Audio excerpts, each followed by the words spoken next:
first time I saw or realized who you were was when I watched Horror Cafe years ago. Ah, yes, yes. So that was, how did that kind of come about? Because I know the principle, the idea of creating the kind of ultimate horror story or horror film. How did your involvement in that particular thing, was that for the BBC?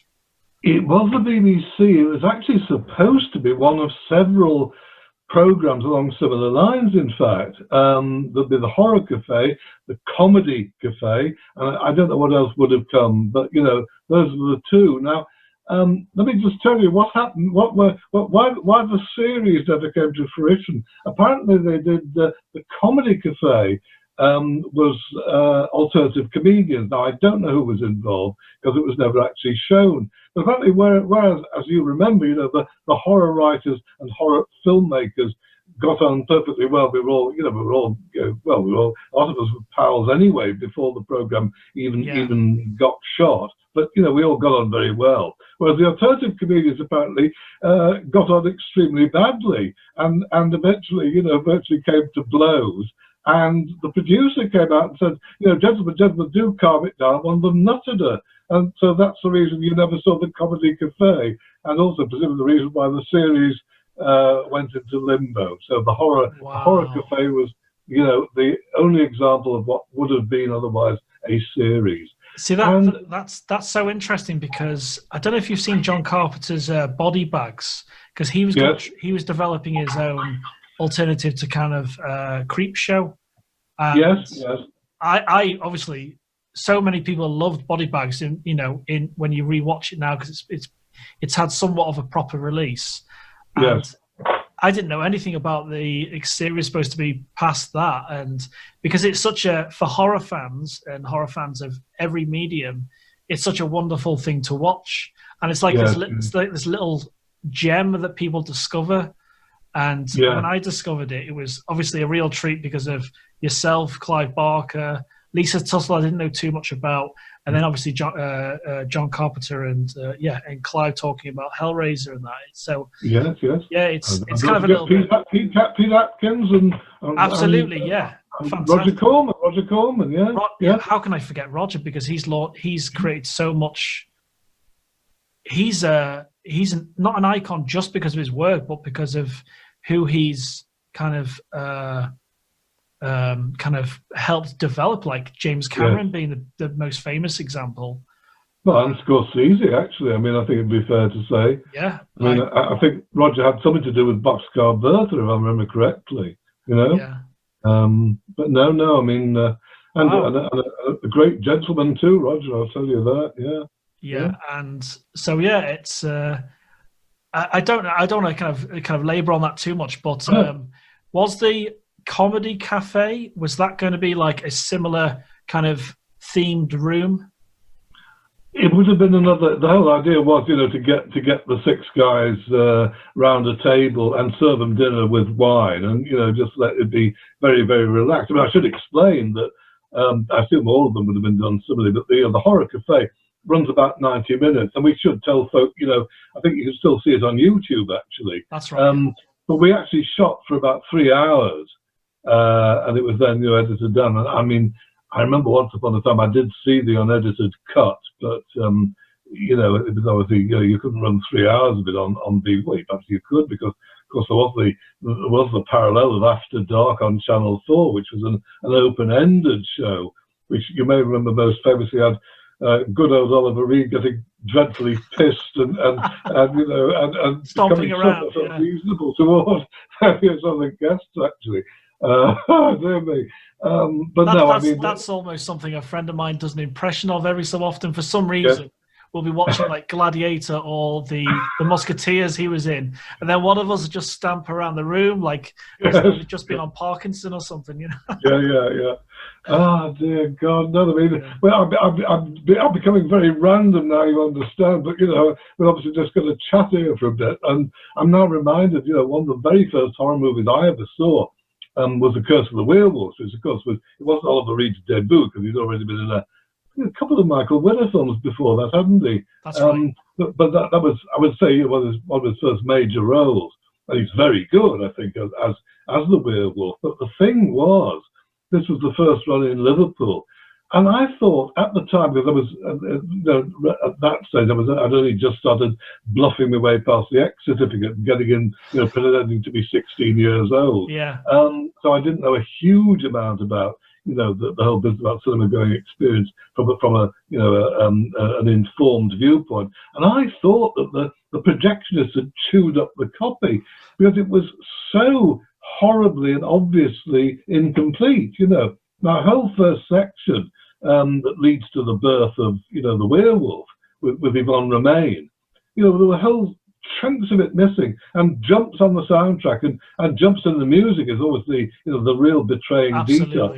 But what had just happened is it had been absolutely savagely censored by the BBFC. Now the version we see on disc, now is I think it's got a 12, hasn't it now? It's certainly absolutely complete, but all sorts of stuff was missing. So that actually you ended up, because it was so messily edited, I remember ending up thinking that it was the old syphilitic baron who had raped her, and it was his son, which of course was hardly the point. Oh, wow, yeah.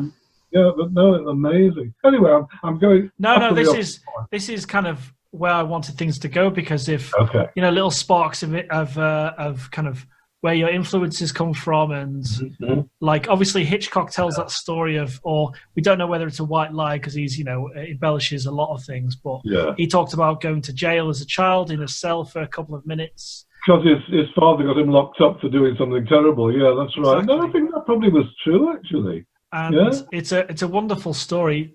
How was there a moment or an influence of someone that sparked your interest in your writing? Not necessarily your writing, but your kind of love for horror. Love for horror, yes. Oh, good Lord, yes. I mean, there were a few, really. I mean, the absolute earliest one. I mean, this sounds bizarre, but although actually I'm not the only person to cite this particular unlikely interest, and that was Rupert Bear, the old Daily Express cartoon. Also got an annual, every Christmas. Yeah. And there was one, and I was horribly precocious. I was probably about 18 months old. I was reading, and so came. Well, it would have been about just before my second birthday, I think. And I got this Rupert Bear annual, which was a Christmas tree that becomes animated. And it's supposed to be sort of slightly charming thing for kids. And I found this wretched thing absolutely terrifying. They go scuttling out of the house and leaves a trail of earth behind it. And little Rupert follows it into the woods and sees this kind of prancing silhouette against this night sky. I mean, it's the stuff of M.R. James almost, isn't it, really? Yeah, absolutely. And actually, I did learn later on that parents used to complain to the Daily Express because their kids were terrified by stories of Rupert Bear. So obviously, I wasn't alone. But once the other kids grew up and just went off and became accountants, I grew up and became a horror writer. That's the fundamental difference. That's what makes you a horror writer, basically. Absolutely. You don't become an accountant. I'm going to have to seek that out, because maybe I saw it when I was young as well, or in some form or another. But I had an idea for a Christmas tree, basically a horror short story, a short film, possibly of a tree that opens up and takes children away into the tree itself, and then the families are looking for the children. So I will have to seek out that Rupert the Bear. You should write the story. It doesn't matter to seek out Rupert. Absolutely, Bear. No, definitely. But so that's a really interesting way to look at it, especially when have you looked at it on hindsight? Does it look like a creepy tree? Yes. Oh yes, that was one of the things I thought I was going to be disappointed, because I mean, clearly I was having night terrors about this, and my mother must have quietly, lost the copy. And so when I went to, and this is the other thing that defines the horror aficionado, isn't it? That after I'd got over being quite so terrified, I wanted to read it again. I wanted to do it again, and that's the difference, isn't it? Really, and it had gone.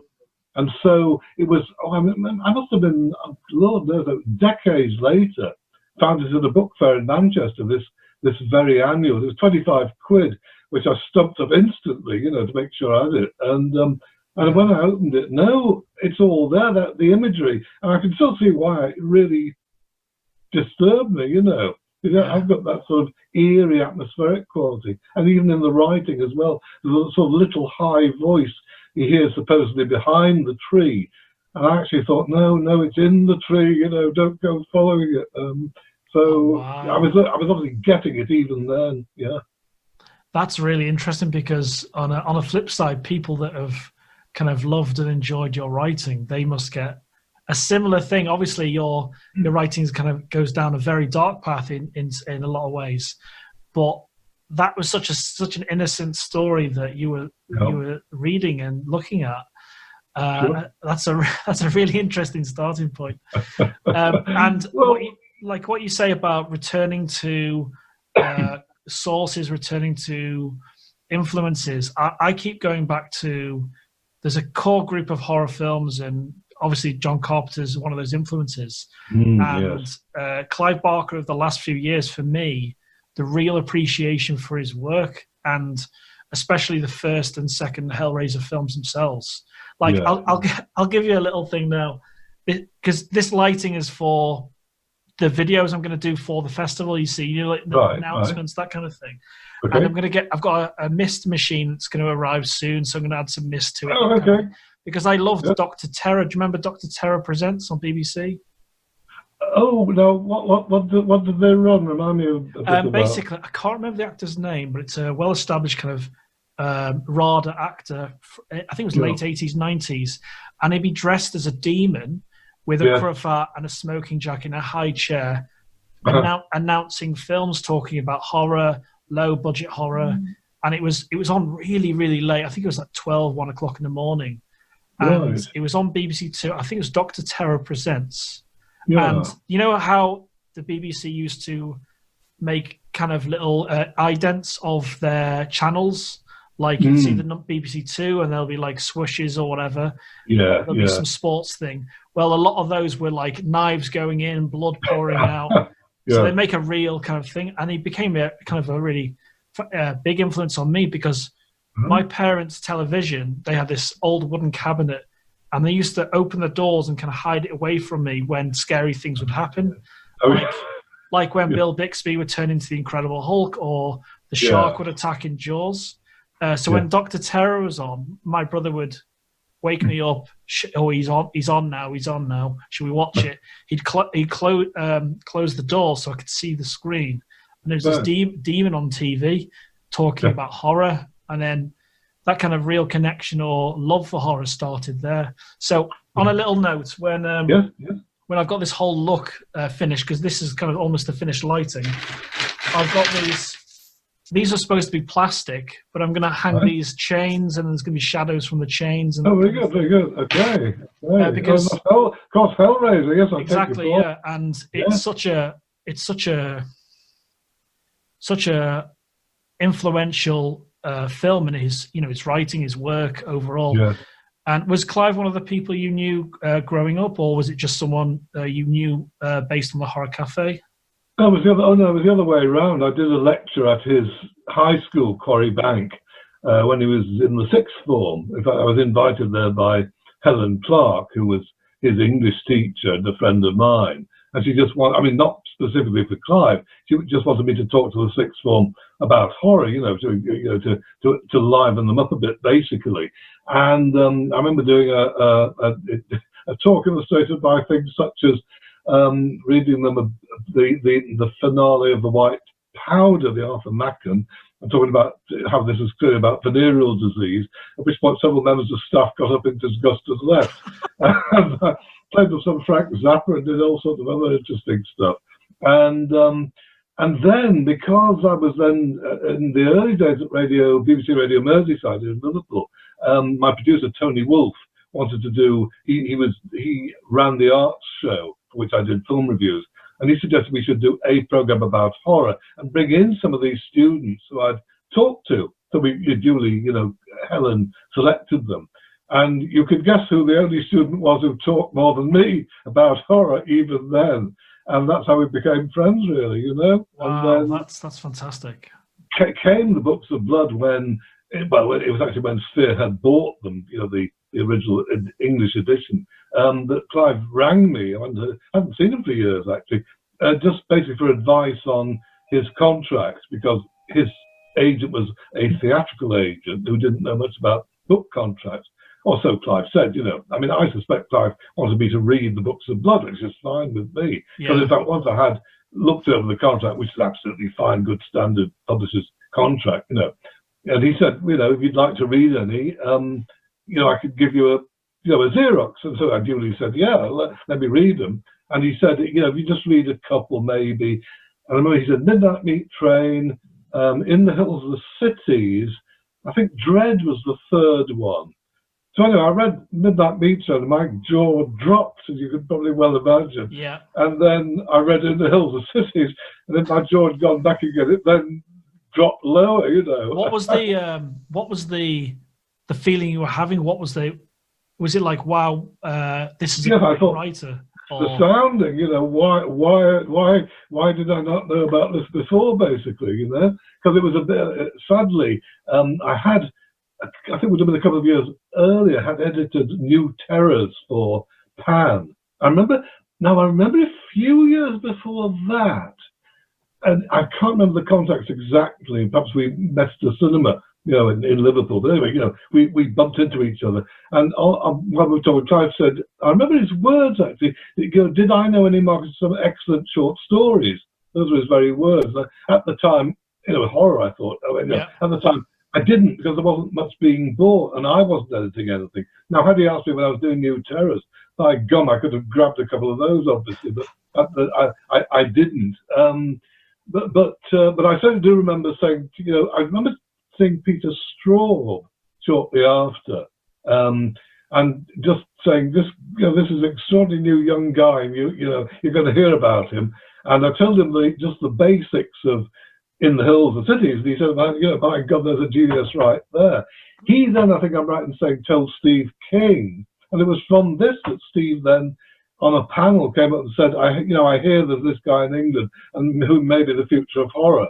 A quote which got, pared down to "This is the future of horror," which is not quite what Steve had said, but anyway, he was glad to endorse it, having read the stories. So that's the continuity of all that. That's wonderful, because because I've got a very close friend of mine, Will Cotton, who sent me a couple of questions to ask you, because he's been a fan of yours for a while, and he's based in he's not too far from me, and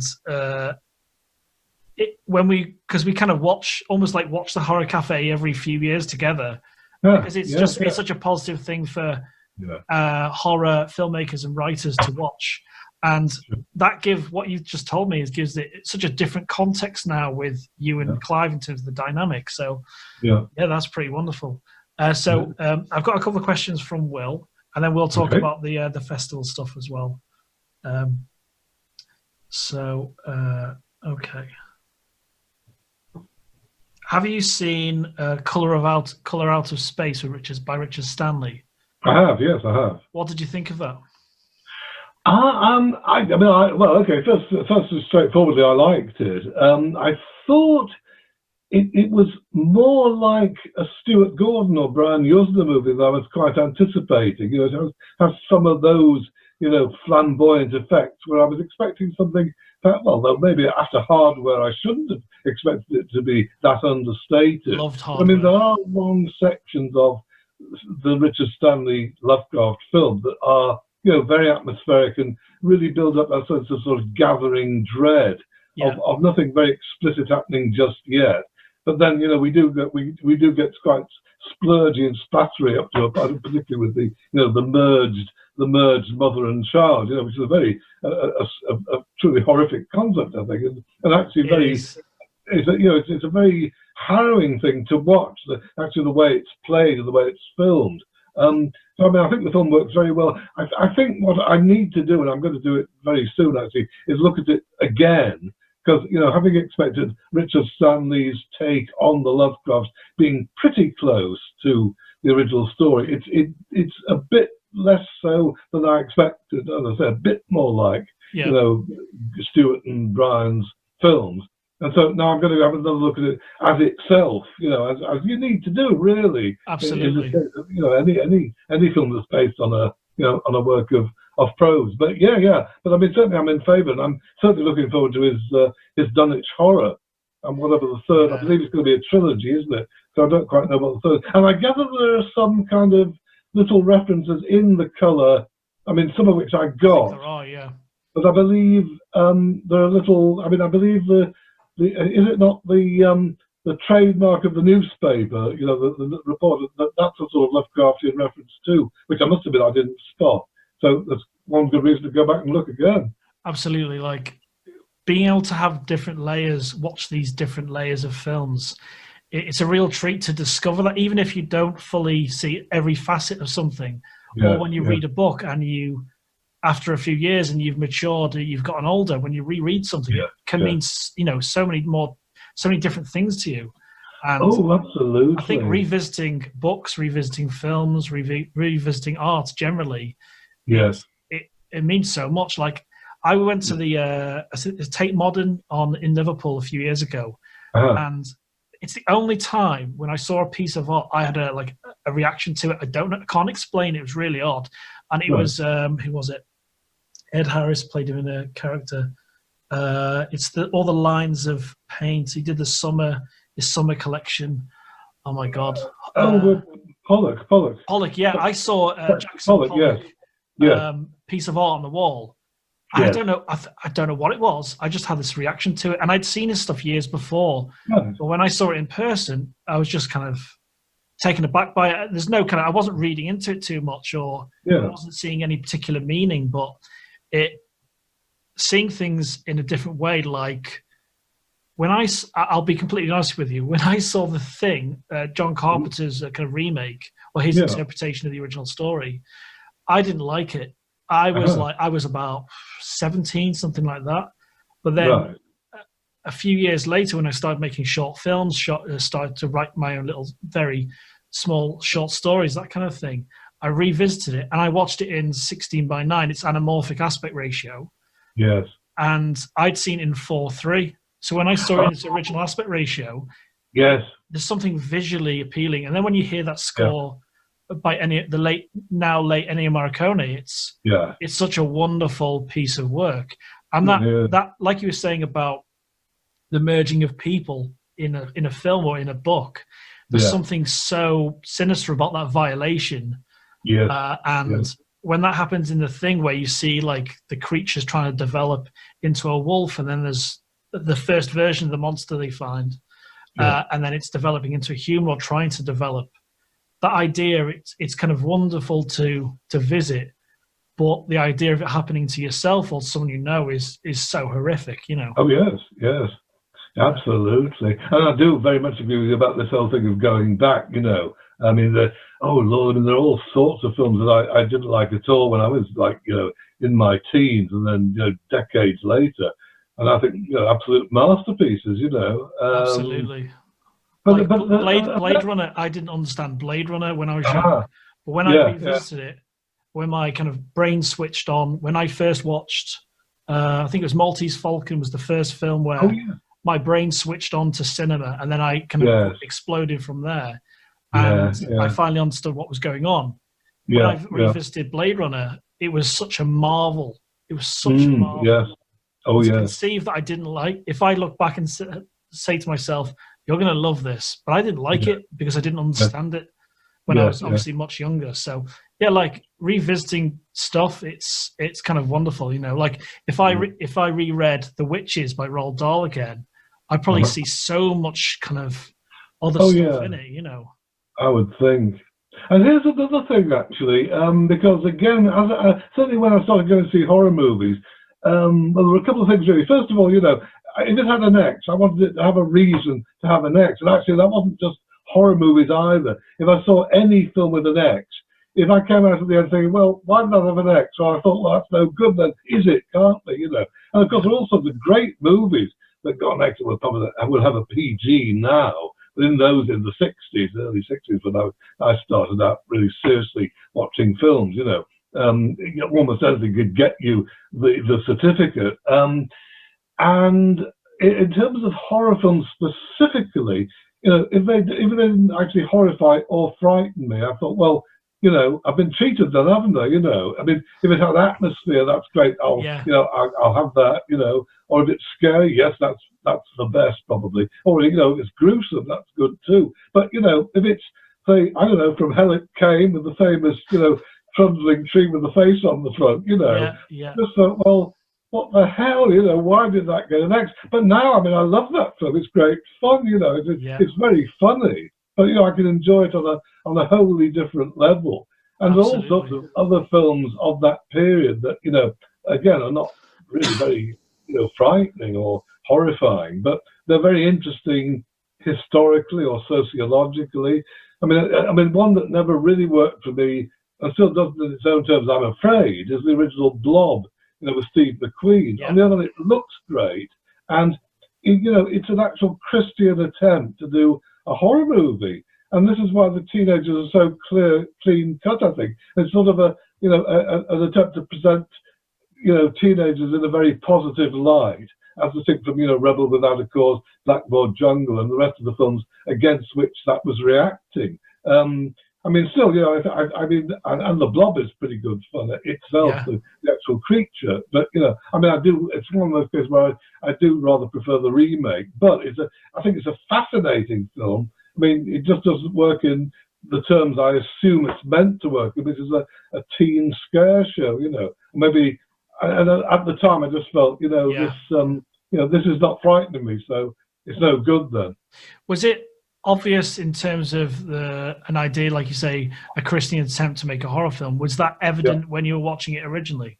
Oh no, not at all. No, I mean, an even stranger one, of course, the 4D Man, isn't it? Which is by the other film by the same, the other folk, and that's a very strange piece of work, I think. You know, and it sort of ambles through its narrative for the first half, with, you know, long scenes are about absolutely nothing whatsoever, that I can see anyway. Eventually he does get to walk through walls, and oh, you know what? I still remember now. Here's a reminiscence for you. I bet you maybe even you don't have this one, but you know, Forry Ackerman and Famous Monsters of Filmland. I remember they did a 4D Man issue, and I think they offered something like, you know, I don't know, $10,000 to anybody who could do what the guy in the film did. I think they're a pretty safe bet that nobody actually was going to say, yeah, I can walk through walls, give me 10,000. But it was a good gimmick. I remember that. Yeah, that's fantastic. And was it cinema that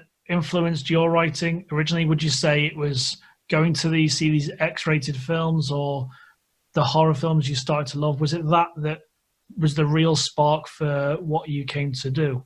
No, it was very much reading, very much so. Again, from a very early age, I mean, 6 years old, I was reading M.R. James, and I was reading Edith Wharton, even, a ghost story, mind you. But, you know, it was an anthology of ghost stories. I got out of the public library when I was 6 on my mother's ticket, because she let me do that. And because, you know, books out of the library were respectable. You know, I couldn't buy pulp magazines, but the actual hardcovers, the fact that she didn't realize that half the stories in these books were probably out of the pulp magazines, and luckily she didn't spot that. But so no, it was reading James and, you know, the Masters, and ultimately it was Lovecraft who gave me a focus when I was 14 years old. I mean, the very first ever. I mean, you can't hardly believe this now, obviously, you know, but back in 1960, or up to 1960, there had never been a British paperback collection of Lovecraft. You know, there was one hardcover collection in the 50s from Gollancz, and they also did The Lurker at the Threshold, which is basically August Derleth doing Lovecraft. But it was 1960 when this cry horror it was, came out, half a crown. And I saw it in the shop window, and I remember thinking, I haven't got half a crown, you know, and if I come back, it'll have gone, and I'll never be able to read it, you know. And look, I did have to, you know, put the farthings together and discover, yes, I just had half a crown, and managed to, you know, go and grab this book, read it from cover to cover the following day, actually skived off school to do it. And this was basically, I knew that this is what I wanted to do. I had been trying to write horror stories and stuff, you know, for some years before that, but, you know, they were very, very, well, they were sort of pieced together, you know, like Frankenstein's monster, basically. From unliving parts, favourite bits of other stories. But Lovecraft actually narrowed me down to something I really did want to try and emulate, and that's where I came from. But in terms of films, no, I mean only a couple, but they weren't horror actually. Okay. I mean the very first. I remember going to see Bert I. Gordon's The Cyclops, which you may have seen. Yes, okay. I think so. Yeah. He gets gigantic because of atomic radiation, and his scalp has sort of flopped over one eye, so he becomes the Cyclops. But on with this, I didn't know anything about it when I went in. I was seeing one for Cyclops, and on came this other film, and there was writing along the bottom of the screen. So what the hell is this? What am I supposed to do now? Am I supposed to look at the film or read the writing? And I eventually sort of figured this out.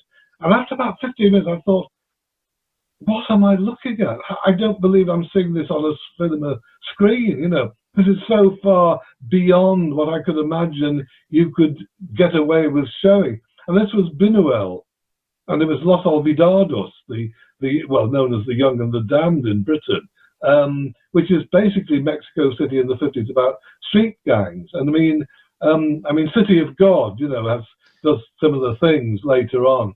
But by God, City of God fades into insignificance against the Buñuel, which is just so stark and unrelenting. And there are images in it that just sort of push through realism into what amounts to the surreal. And there's a dream sequence in the middle which is just there. It's not. There's no rippling effects. It happens. It was very typical of Buñuel, of course. Wow. And basically this sort of sent me off in the direction I was going to follow. So that, sort of contemporary realism, but invaded by, the uncanny, or not even invaded by so much as, giving rise to the uncanny and surreal, if you like. So that was one. And I think the other one was last year in Marienbad, which I saw when I was, I think, just about turned 17.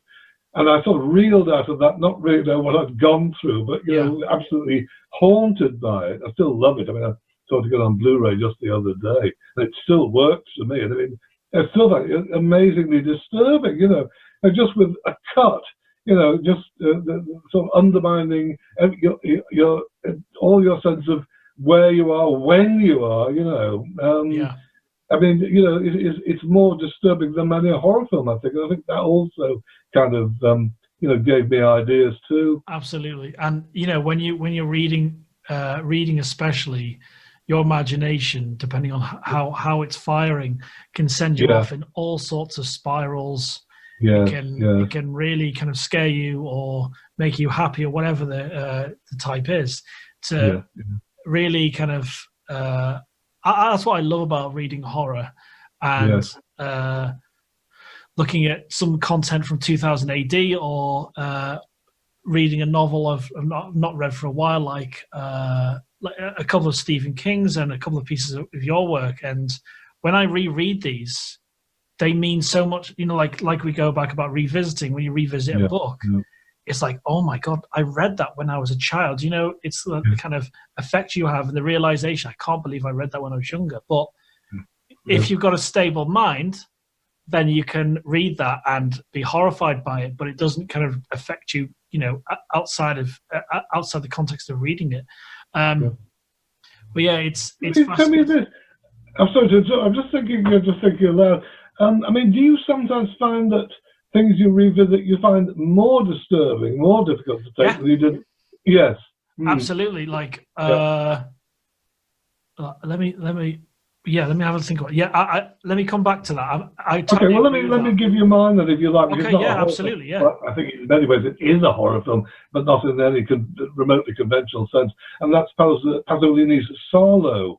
Now, the first time I saw that was actually at the London Film Festival back in 75 it was. And it was actually, you very rarely see this version, I think. It was actually dubbed not terribly well into English, because United Artists expected to be able to do an international release in English language territories. Well, little did they reckon with the BBFC at the time, obviously. And I had in fact read the novel not that much earlier than seeing the film. So, I mean, to that extent, the film is a relatively pared down. So it was not toned down, but, you know, it's obviously not as relentless as the novel, which, you know, goes on for hundreds of pages about the sort of thing that the film will deal with in one or two scenes, you know. Yeah. But nevertheless, well, you can well imagine probably that there were several points of the film in which several groups of the audience got up and left very hurriedly. And I'm sure you can predict which those scenes would be or imagine. But they didn't affect me that much at the time. But, you know, seeing it on Blu-ray these days, I find it a great deal more difficult to take. I mean, it's a film I admire, and I do think it's a serious piece of work, you know. I don't think it's exploitation in any conventional sense, you know. I think the very starkness of it, you know, it kind of militates against that. But I do find, you know, I have to steel myself to watch it these days, which I certainly didn't back then. Something that horrifies me more now when I rewatch it, and I watch it every so often because I love it. I love it quite a lot. Is when I watched Hellraiser, and when you realise how awful person Frank is. Oh yeah, as a character, he's just a dreadful, like manipulative. When you come across someone that manipulates someone else, and you're conscious of it, it's a really quite a terrible thing, because Frank manipulates everyone involved, and he's such a, like, you think the Cenobites have come from hell effectively to you know, to try and find him again when they realize he's escaped. And when you rewatch it and you watch Frank overall, he's just he's probably the worst thing in it in terms of the most terrifying person, you know. Yes, absolutely. And, you know, funny enough, I only watched it the other day, but you're absolutely right. It still stands up extraordinarily well. Oh, absolutely. The score is masterful, obviously. Well, yes, old Christopher Young. Although, I mean, it's interesting. I mean, have you will you have watched the interview on the Blu-ray with Steve Thrower? I haven't. No. I've got the restored Blu-ray, but I've not seen that interview yet. Because you know, I'm sure that Coyle wrote an unused soundtrack. Yeah, right. And so Steve talks about this and about this sort of, you know, Clive's original plans for Hellraiser were, by the sound of it, a lot darker. He doesn't go into too much detail. He sort of implies some of the stuff. But then, you know, New World came along and put some money in, but said, I think, you know, they had to make it a little bit more conventional and presumably place, well, you know, someone like Kirsty at the centre, and Julia, of course, with Claire Higgins, who is wonderful. Absolutely, I think it's such a well-rounded film, and revisiting some of John Carpenter's works, like the biggest, I'd say, most effective work, if it was released now, would be They Live, because They Live has such a story to tell, and in terms of manipulation and how people treated the press, and just everyone being manipulated. And when you watch it now, the context is completely different in your mind, because you're living in this world where media or outlets, who do you trust? Who do you trust for your news sources? And it's like, it's not about you revisiting it when you're older. It's about the context it's in now and how you're living your life. When you watch it, it's so different. And it's a wonderful thing to think about, where you can revisit something several times throughout your life, and it appeals to you, it disgusts you in totally different ways. Yeah, that's right. I think books, I think cinema, art, definitely. I think it can affect you in so many ways.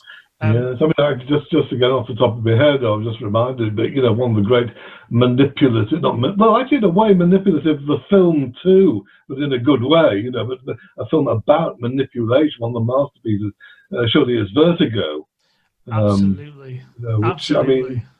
I mean, you see, to me, the most disturbing moment in that film is when Kim Novak comes into James Stewart's apartment, you know, having made herself back into Madeline, and there's this extraordinary sort of greenish illumination from the neon sign outside.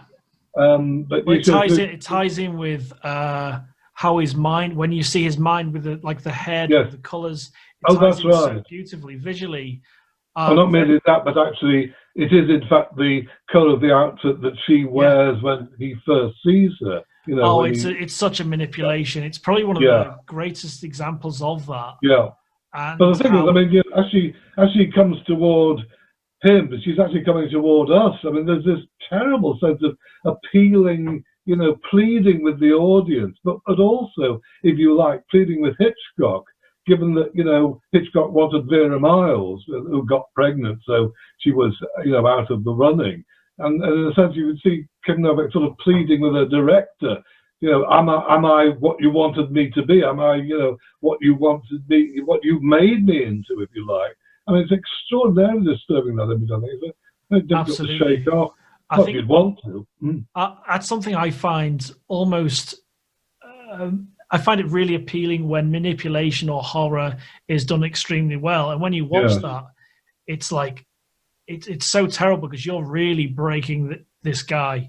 You're really pulling him apart, and his heartstrings, you know, he's close to having a heart attack in that entire movie. You know what I mean? In terms of the stress and strain, his mind's going all over the place. And I'm a huge Hitchcock fan, and I remember finding my parents bought me a VHS copy of Lady Vanishes years ago, and because I started watching kind of classics, that was how I got into cinema in a really big way.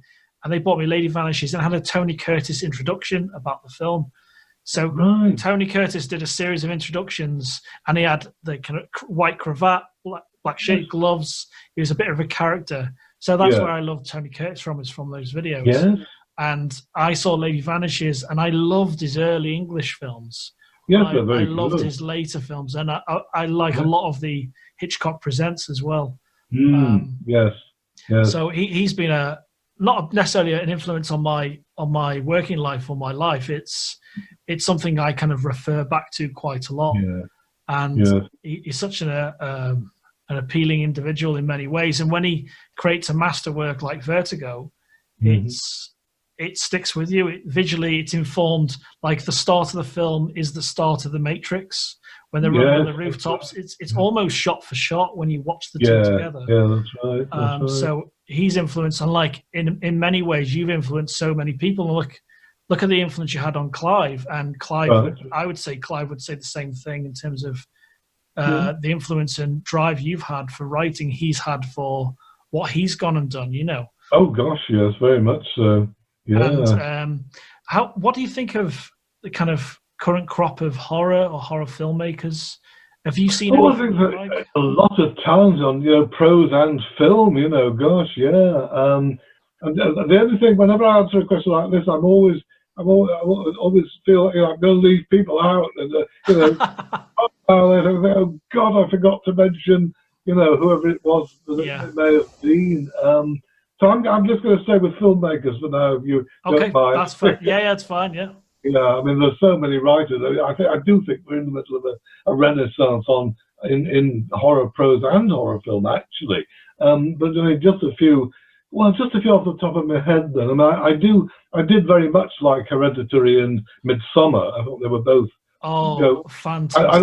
And also Jordan Peele. I think it's interesting, and Robert Eggers as well, with, you know, The Witch and The Lighthouse, which I've only seen The Lighthouse once so far, but you know, I'll get around to that again pretty soon. Watch the score. I think it's the score for The Lighthouse, The Witch, and I can't remember the chap's name. It will come to me at some point, but he did the score for Hereditary and Midsommar as well. And I've got to say, I totally agree with what you're saying about Hereditary. Yeah. Hereditary, the way that film's shot for me in terms of a cinematography point of view, it's like the dioramas. It's shot like a diorama, everything. Yes. And Midsommar is one of... Exactly. Yeah. Midsommar's one of the... Sorry, I was thinking, having seen that a couple of times, I still find the opening disturbing in a way I can't quite pin down, you know. Yeah. Are we inside the model house or what? You know, it's impossible to tell, I think. I mean, I tell you what that reminds me of. Again, a great favourite shot of mine in a film I do like, although it's certainly not the novel, and you maybe guess what I'm about to say is The Shining, the Kubrick. Yeah. And there's that moment where Jack is looking down on the model of the maze, you know, and we then cut to an overhead viewpoint shot. Now, are we seeing the model with tiny figures walking around in it, or are we seeing the actual maze with the real people? I don't think we're supposed to know, are we, really? No, exactly. That's the beautiful, another manipulation. It's like Hereditary. Are you in the model? Are you watching the film? You're never quite sure. The genius of, for me, with Midsummer, it's gut-wrenching in many ways in terms of what's happening to the people, but it's one of the scariest or slightly darker films that's all in sunshine. You never see I can't remember a great horror film, possibly Wicker Man, that's entirely in daylight, because you associate horror with darkness. I suppose, one that sort of comes to mind is not supernatural mind, of course, is Repulsion. I don't think there's any night scenes in that, actually. That's a fair point, absolutely. Completely stark, daytime.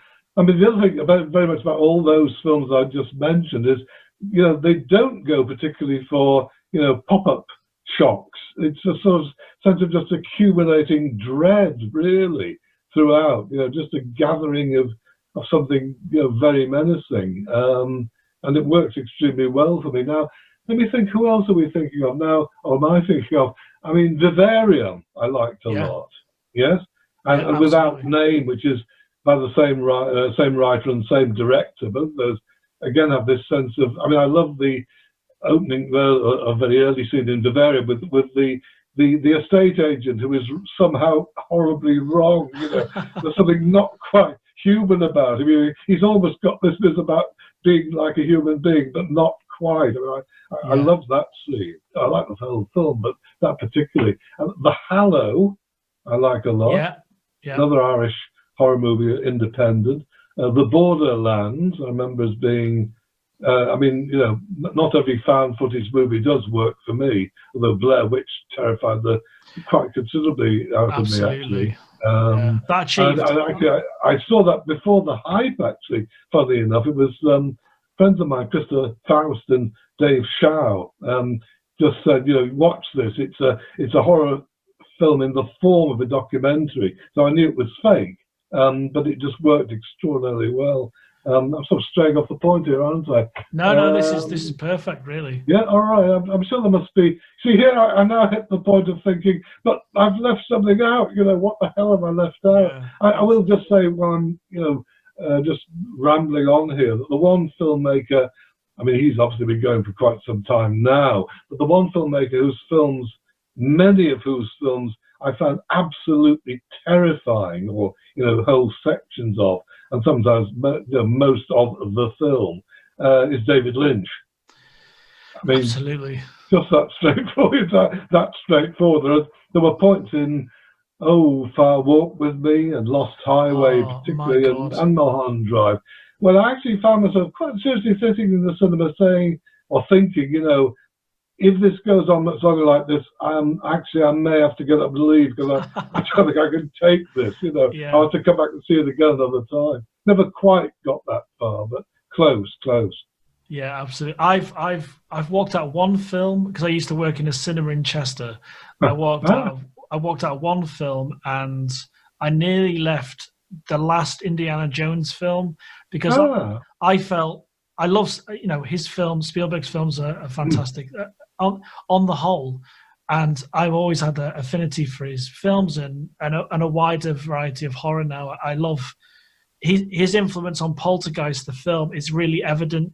It's very difficult to kind of, you almost say it's his film, even though it's not credited as director, and it's Tobe Hooper. Yeah. But it's a bit like Hawks and The Thing, exactly, isn't it, really? Exactly. Yeah. So when I watched the last Indiana Jones film, I felt betrayed in terms of the genuine feeling, like the lack of CG in the originals, the approach to the film. I had a real disconnection, so I was very close. I had this massive rant for half an hour, because I think I went to see it at I think it was the Birkenhead View. I think that's where I went to see it with a friend of mine, and I drove back to North Wales. I was just when you love something and you want to tell everyone about it, like when you agreed to be part of this in a judging way, I spoke to my friend Will, and he was incredibly excited because he's a huge fan of your writing. Oh, right. Well, So, hi, Will, how you doing? oh, he'll love that. And when you're passionate about something, you're so excited to tell everyone about it. Yeah, but when it's the opposite as well, when you really don't like something, I can go on this massive tirade about it with just as much energy, you know. Yes.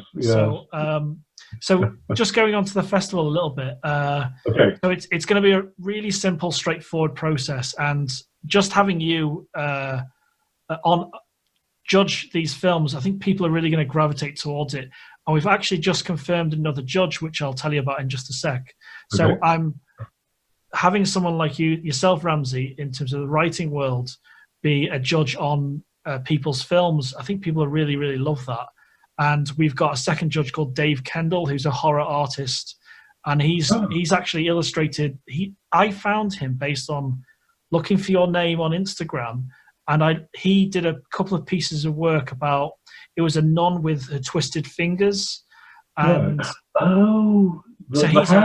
he works for 2000 AD at the moment, and he's worked stuff for Magic the Gathering and World of Warcraft.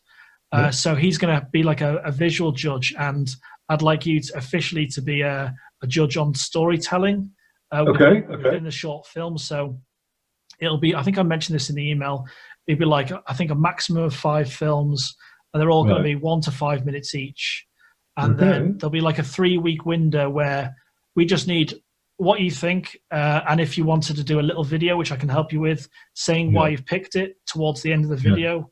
That's it effectively. But we're going to announce yourself, your involvement, because you've been so generous with your time. And it's really enjoyable to speak to someone that isn't a horror filmmaker. You know what I mean? It's a different aspect of horror. So it's been an absolute pleasure talking to you today as well.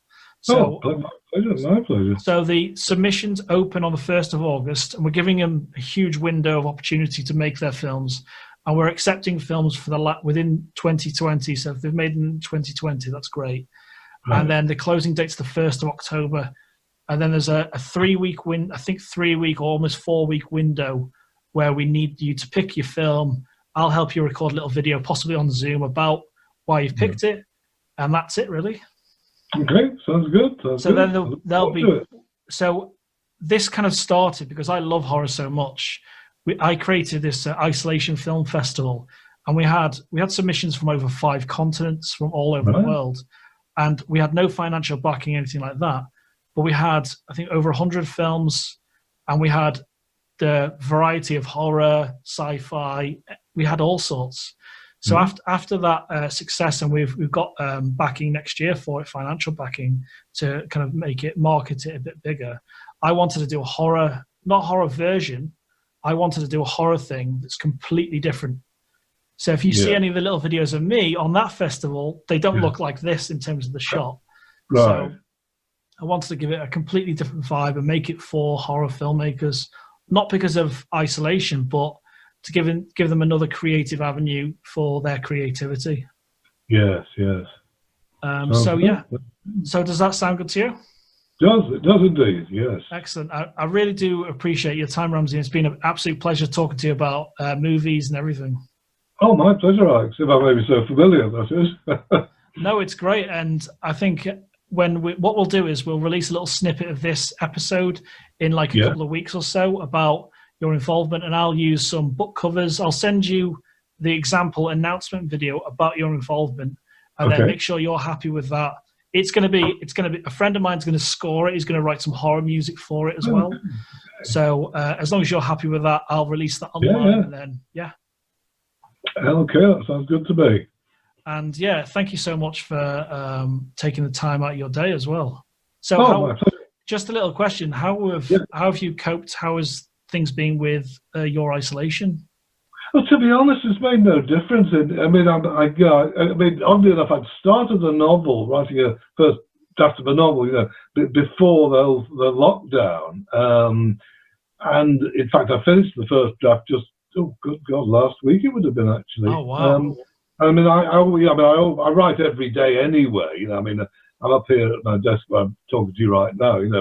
I'm up here by 6 in the morning. That's 7 days a week, and that really hasn't changed at all. And I mean, because the novel doesn't actually touch upon the pandemic, because it was already, I pretty well knew where I was, well, in a broad sense, knew where I was going with it. There was no way of kind of suddenly shoehorning that in. But oddly enough, it'd be too obvious as well, wouldn't it? Yeah, it would really. But and I hadn't really planned to write about the whole thing anyway. But funny enough, there was an idea that I had in mind of will indeed be next year, well, probably next year's novel now, next year's writing, I mean.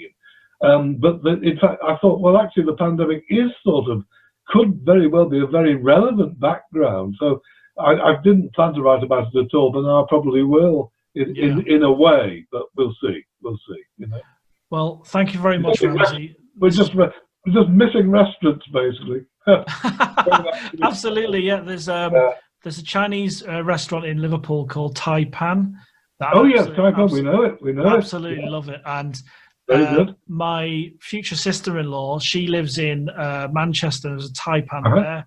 So whenever we go, there were basically, when we went the last time to Tai Pan in Liverpool, we thought, well, let's try something that's not on the menu normally, and we tried the chicken feet. The chicken feet. It was the worst experience ever. Yes, I'm sorry. You try that once. I'll tell you what the worst experience is. Okay. Just so you won't try it. And because we were in Milan. I was a guest of honor actually. Milan a couple of years ago, and we're very much like you. I think if we've not tried it before, we'll try it. And there was donkey sausage, and you don't want to know. I'll tell you, you really don't want to know. I mean, a great restaurant, so obviously that was how it was meant to be. Yeah. But I'm not greatly fond of game. And my God, this was game gone south, basically. So really take my warning. Donkey sausage is the most horrific thing you'll ever encounter. So don't. Well, thank you very much, Ramsey, and I'd love to speak to you again closer to the time. I might even show you a couple of the films when we receive them. Absolutely. So this has been an absolute pleasure, and you've made my day. Oh, my pleasure, man. Look after yourself. Absolutely, and I won't be eating donkey sausage anytime soon. That's right. Nor will I. Absolutely. Okay. See you soon. See you soon, Ramsey. See you soon, man. Bye. Bye. Bye.